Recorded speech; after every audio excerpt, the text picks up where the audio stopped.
Hi guys, आज की इस वीडियो में हम बात करेंगे इलेक्ट्रोकेमिस्ट्री चैप्टर के बारे में। आज हम इसे शुरू करने वाले हैं। आज हम इसके इंट्रोडक्शन पोर्शन की बात करेंगे, जिसमें हम बुक पढ़ेंगे इलेक्ट्रोलाइट्स क्या होते हैं, कितने टाइप्स के होते हैं, कौन सा स्ट्रॉन्ग इलेक्ट्रोलाइट होता है, कौन वीक इलेक्ट्रोलाइट होते हैं, इलेक्ट्रोलिटिक कंडक्टेंस क्या होती है, इक्विवेलेंट कंडक्टेंस क्या होती है, ठीक है, मोलर कंडक्टेंस क्या होती है, एंड कंडक्टेंस होती क्या है। यह हम बात करेंगे किसके बारे में कि स्पेसिफिक कंडक्टेंस क्या होती है। इन सब चीजों के बारे में हम बात करेंगे। तो चलिए शुरू करते हैं इलेक्ट्रोकेमिस्ट्री। देखिए, इलेक्ट्रोकेमिस्ट्री जो है ना, वो दो पार्ट में डिवाइड है। तो एक कैसे डिवाइड है, एक में हम पढ़ते हैं केमिकल एनर्जी का कन्वर्जन इलेक्ट्रिकल एनर्जी में, समझ रहे हो। एक में हम पढ़ते हैं conversion of chemical energy into electrical energy, और एक में हम पढ़ेंगे conversion of electrical energy into chemical energy. तो जिसमें हम केमिकल एनर्जी का कन्वर्जन इलेक्ट्रिकल एनर्जी में पढ़ेंगे वो है इलेक्ट्रोकेमिकल सेल, ठीक है, इलेक्ट्रोकेमिकल सेल। और जिसमें हम इलेक्ट्रिकल एनर्जी का कन्वर्जन केमिकल एनर्जी में पढ़ेंगे वो होता है इलेक्ट्रोलिटिक सेल। तो शुरुआत करते हैं अपना इलेक्ट्रोलिसिस से, जो कि हमारा काफी इंपॉर्टेंट टॉपिक है, जिसमें हम इलेक्ट्रोलाइट्स को भी कवर करेंगे। इलेक्ट्रोलिसिस क्या होता है, तो जब भी हम किसी इलेक्ट्रोलाइट से इलेक्ट्रिक करंट पास करेंगे, जब भी हम किसी इलेक्ट्रोलाइट पे से इलेक्ट्रिक करंट को पास कराएंगे, तो वो इलेक्ट्रोलाइट क्या होता है, वो डिकम्पोज हो जाता है, वो टूट जाता है। उसका क्या हो जाता है, उसका डिकम्पोजिशन हो जाता है। तो उसी को हम बोलते हैं इलेक्ट्रोलिसिस, उसी फिनोमिना को हम बोलते हैं electrolysis. The phenomena of decomposition of an electrolyte by passing an electric current through its solution is termed as electrolysis. तो जब भी हम किसी इलेक्ट्रोलाइट से इलेक्ट्रिक करंट को पास करेंगे तो इलेक्ट्रोलाइट क्या होगा, टूट जाएगा, डिसोसिएट हो जाएगा, डिकम्पोज हो जाएगा। तो उसी को हम बोलते हैं इलेक्ट्रोलिसिस। इलेक्ट्रो का मतलब इलेक्ट्रोलाइट और लिसिस का मतलब डिकम्पोज होना, ब्रेक डाउन होना। नाम से ही क्लियर है, इलेक्ट्रोलिसिस, ठीक है। The phenomena of decomposition of an electrolyte by passing an electric current through its solution is termed as electrolysis. अब हम बात करते हैं इलेक्ट्रोलाइट क्या होता है। तो ऐसा सब्सटेंस जिसकी इलेक्ट्रिकल कंडक्टिविटी होती है अपनी मोल्टन स्टेट या फिर सॉल्यूशन स्टेट में, उसकी इलेक्ट्रिकल कंडक्टिविटी, वो इलेक्ट्रिसिटी कंडक्ट करे, उसी को हम बोलते हैं इलेक्ट्रोलाइट। अब देखिए, इलेक्ट्रिसिटी कंडक्ट करने के लिए क्या जरूरी है कि वो आयन की फॉर्म में होना चाहिए। आयन ही तो इलेक्ट्रिसिटी कंडक्ट करते हैं, फ्री आयन्स। तो उसी को हम बोलते हैं इलेक्ट्रोलाइट। तो जो अपनी मोल्टन स्टेट, लिक्विड स्टेट या बोल सकते हैं सॉल्यूशन स्टेट में, ठीक है, जो अपनी मोल्टन स्टेट या फिर लिक्विड स्टेट या फिर सॉल्यूशन स्टेट में इलेक्ट्रिसिटी कंडक्ट करता है ड्यू टू फ्री आयंस, उसी को हम बोलते हैं इलेक्ट्रोलाइट। अब हमारे पास ढेर सारे सब्सटेंस है। कुछ हमारे पास ऐसे सब्सटेंस है जो बहुत ज्यादा इलेक्ट्रिसिटी कंडक्ट करते हैं, कुछ हमारे पास ऐसे हैं जो बहुत कम इलेक्ट्रिसिटी कंडक्ट करते हैं। तो इसी के बेसिस पे हमने इलेक्ट्रोलाइट्स को दो पार्ट में डिवाइड कर रखा है। एक होते हैं स्ट्रॉन्ग इलेक्ट्रोलाइट और एक होते हैं वीक इलेक्ट्रोलाइट। अब देखिए, जैसे एक सब्सटेंस है, अगर उस सब्सटेंस से मैंने क्या किया, करंट पास किया, और जैसे ही मैंने उससे करंट पास किया वो कंप्लीटली डिसोसिएट हो गया आयन में। कहने का मतलब, जैसे ही करंट पास किया वो आयंस में ब्रेक डाउन हो गया, ठीक है, आयंस में ब्रेक हो गया, कंप्लीटली ब्रेक हो गया पूरा 100%। तो उसे हम बोलते हैं स्ट्रॉन्ग इलेक्ट्रोलाइट। जो कंप्लीटली आयंस में डिसोसिएट हो जाता है वो होते हैं हमारे स्ट्रॉन्ग इलेक्ट्रोलाइट। और जो पार्शियली डिसोसिएट होता है, पार्शियली कहने का मतलब स्मॉल फ्रैक्शन में डिसोसिएट होता है, उसे हम बोलते हैं वीक इलेक्ट्रोलाइट। क्या बोलते हैं, वीक इलेक्ट्रोलाइट। अब देखिए, स्ट्रॉन्ग इलेक्ट्रोलाइट जो है वो 100% डिकम्पोज हो गया, ठीक है, डिसोशिएट हो गया। डिकम्पोज, यहाँ पे डिसोशिएट वर्ड सही रहेगा। तो डिसोशिएट हो गया तो ज्यादा आयंस में टूटा, तो यहाँ पे ज्यादा टूटा तो ज्यादा आयंस मिलेंगे, और यहाँ पे क्या हुआ, ये कम टूटा तो यहाँ पे नंबर ऑफ फ्री आयंस क्या होंगे, कम होंगे।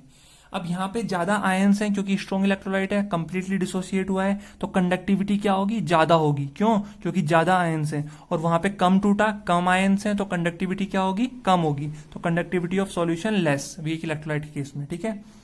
अब अगर हम बात करें डिग्री ऑफ डिसोसिएशन, तो डिग्री ऑफ डिसोसिएशन से हमारा मतलब होता है वो कितना परसेंट टूट रहा है, किस हद तक वो टूट रहा है, कितनी डिग्री तक टूट रहा है।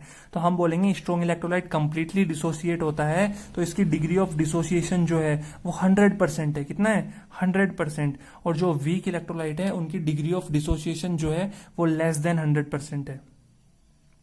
स्ट्रॉन्ग इलेक्ट्रोलाइट्स में हमारे एग्जांपल आ जाते हैं all strong acids, all strong base और ऑल सॉल्ट्स। और वीक इलेक्ट्रोलाइट के हमारे एग्जांपल होते हैं वीक एसिड और वीक बेस। जितने भी वीक एसिड होते हैं और जितने भी वीक बेस होते हैं वो हमारे एग्जांपल होते हैं किसके, वीक इलेक्ट्रोलाइट के। क्लियर हुआ। तो आई थिंक इतना क्लियर हो गया होगा कि स्ट्रॉन्ग इलेक्ट्रोलाइट क्या होते हैं और वीक इलेक्ट्रोलाइट क्या होते हैं।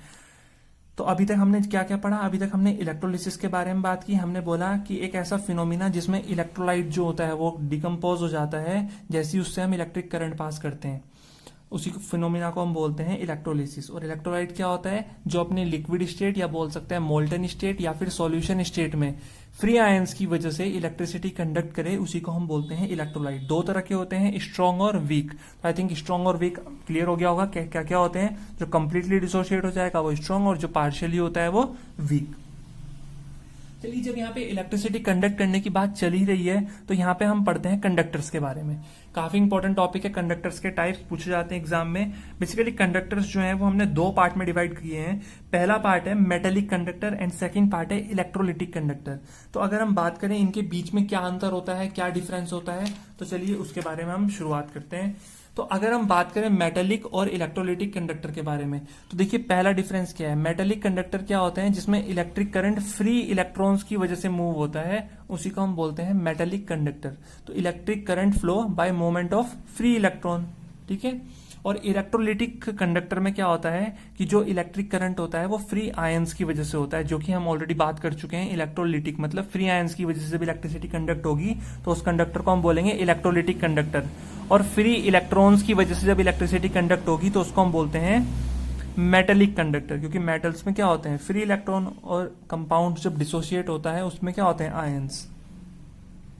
तो जब भी इलेक्ट्रॉन के थ्रू इलेक्ट्रिसिटी कंडक्ट होती है तो कोई भी केमिकल चेंज देखने के लिए हमें मिलता नहीं है। मतलब इलेक्ट्रिसिटी तो कंडक्ट हो रही है बट कोई भी केमिकल चेंज हमें नहीं दिखेगा, क्योंकि लॉस ऑफ इलेक्ट्रॉन और गेन ऑफ इलेक्ट्रॉन कंपाउंड वही रहेगा। सोडियम ने अगर इलेक्ट्रॉन लॉस किए तो वो पहले भी सोडियम था, अब भी सोडियम है, हालांकि आयन में कन्वर्ट हो गया लेकिन है तो सोडियम आयन। लेकिन अगर हम बात करें इलेक्ट्रोलिटिक कंडक्टर की, तो यहाँ पे क्या होता है, जब ये आयंस में ब्रेक होता है तो ये आयंस क्या करते हैं, एक दूसरे आयंस के साथ इंटरेक्ट कर लेते हैं और एक नए कंपाउंड की फॉर्मेशन कर देते हैं, या हम बोल सकते हैं कर सकते हैं। तो हम बोलते हैं कि जो इलेक्ट्रोलिटिक कंडक्टर है इसमें इलेक्ट्रिसिटी कंडक्ट तो होती है लेकिन एक केमिकल चेंज की मदद से होती है। मतलब एक केमिकल चेंज भी देखने के लिए मिलता है, एक कंपाउंड जो होगा वो ब्रेक होकर दूसरे कंपाउंड में कन्वर्ट होता है, ठीक है।